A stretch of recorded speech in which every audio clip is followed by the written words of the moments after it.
Assalamualaikum warahmatullahi wabarakatuh. Saya Dr. Faziani Akut daripada UiTM Shah Alam. Hari ini saya akan mentaka berkaitan dengan cabaran hartanah berjaga dalam sistem perbankan di Malaysia, satu kajian awal. Hibah ni ialah antara mekanisme pengurusan harta dalam Islam. Ia boleh berlaku apabila seseorang semasa hidupnya memindahkan hartanya kepada seseorang yang lain tanpa sebarang bentuk balasan. Instrumen hibah ini lazimnya digunakan oleh orang Islam untuk merancang penagihan aset kepada beneficiari tertentu, sama ada pemindahan itu boleh berlaku semasa hidup penghibah maupun selepas kematian penghibah. Jadi oleh itu pada hari ini kita akan dapati banyak produk yang berasaskan hibah, seperti hibah takaful, hibrid hibah lil wakaf, hibah amanah, hibah barang kemas, hibah kenderaan, hibah akaun bersama dan termasuklah hibah hartanah bercagar. Hibah hartanah bercagar ini merujuk kepada pemberian seseorang terhadap hartanah yang masih dalam pembiayaan bank. Pengaplikasian hibah hartanah bercagar ini dikatakan mampu membantu masyarakat dalam menguruskan harta yang diperolehi melalui pembiayaan dan dalam masa yang sama dapat mengatasi isu-isu yang berkaitan dengan harta pusaka seperti harta beku dan tidak dituntut. Namun begitu, tidak banyak sebenarnya produk yang berasaskan hibah hartanah bercagar ditawarkan kepada umat Islam. Sedangkan kebanyakan pemilikan hartanah umat Islam pada hari ini diperolehi melalui pembiayaan ataupun pinjaman daripada bank yang memakan masa hampir 25 hingga 30 tahun tempoh pembayaran balik. Jadi dalam kajian ini saya akan mengkaji tentang cabaran yang dihadapi dalam pengaplikasian ataupun implementasi cabaran hibah hartanah bercagar di Malaysia. Metodologi yang digunakan dalam kajian ini ialah kualitatif, kerana melalui kualitatif ini ia dapat menjelaskan berkenaan dengan cabaran hibah hartanah bercagar di Malaysia. Penyelidikan perpustakaan dijalankan dengan meneliti bahan-bahan primer dan juga sekunder yang setia ada seperti buku teks, cerna undang-undang, artikel, kertas seminar dan perundangan yang berkaitan dengan amalan hibah hartanah bercagar di Malaysia, dan analisis kandungan digunakan dalam menjelaskan permasalahan kajian. Pertama kali kita akan melihat daripada aspek bidang kuasa. Secara jelasnya bidang kuasa hibah ini dalam Perlembagaan Persekutuan dinyatakan berada di bawah Senarai 2 Senarai Negeri Perlembagaan Persekutuan, yang mana secara tidak langsung bidang kuasa hibah ini berada di bawah Mahkamah Syariah.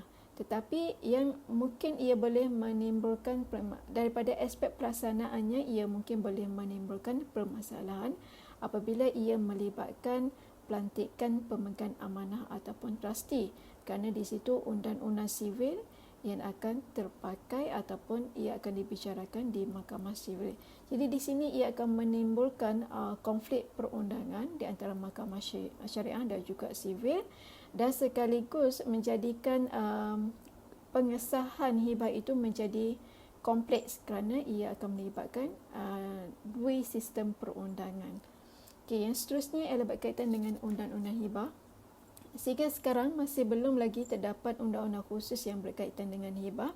Sedangkan undang-undang khusus hibah ini ataupun undang-undang hibah ini sangat penting dalam menjelaskan beberapa isu yang menjadi pertikaian seperti berkaitan dengan hibah hartanah bercagar ini.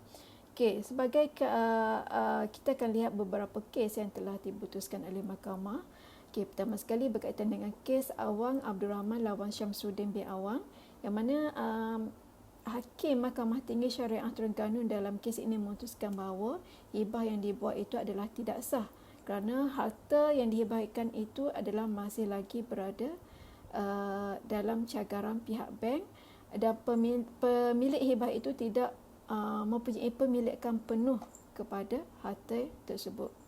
Yang kedua ialah Raihanah Muhammad Ali lawan Kamarudin Muhammad Noor, juga daripada Mahkamah Tinggi Syariah Terengganu, yang mana dalam kes ini hakim memutuskan bahawa hibah hartanah bercagar itu adalah sah, tetapi dengan syarat mesti mendapat keizinan daripada pihak bank.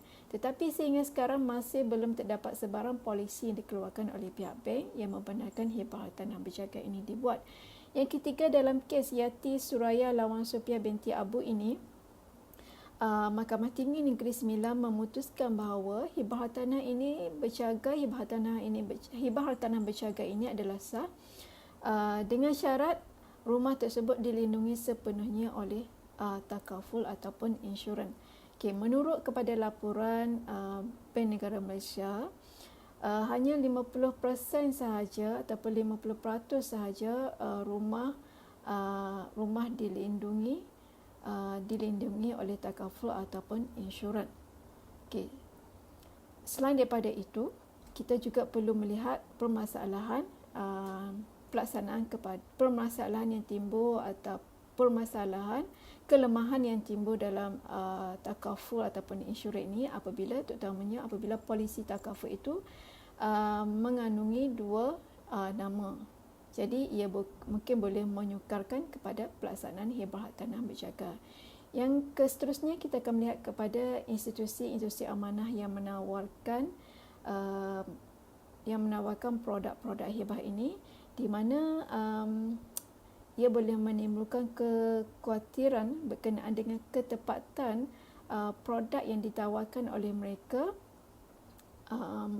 ketepatan produk dari sudut perundangan Islam maupun perundangan negara, sama ada produk-produk mereka ini boleh dikuatkuasakan melalui undang-undang sekiranya berlaku pertikaian ke atas produk yang ditawarkan, memandangkan sehingga pada hari masih belum lagi terdapat badan khusus yang mengawal selia syarikat-syarikat yang menawarkan produk hibah.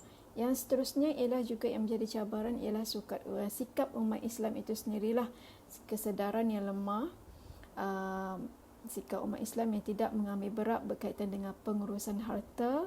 Yang seterusnya ialah cabaran daripada sikap ataupun cabaran intelektual, yang mana mereka mengatakan bahawa hibah ini adalah kerana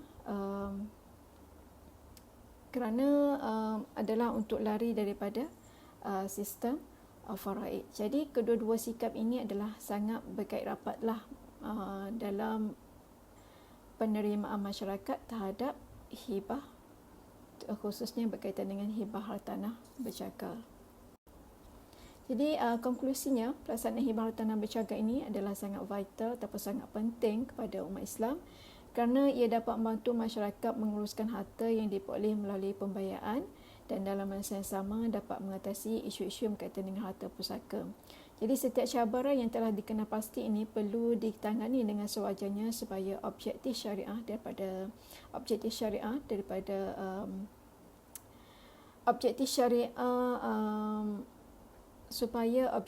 ini dapat dicapai dengan maksimal sepenuhnya. Okey, sekian, terima kasih.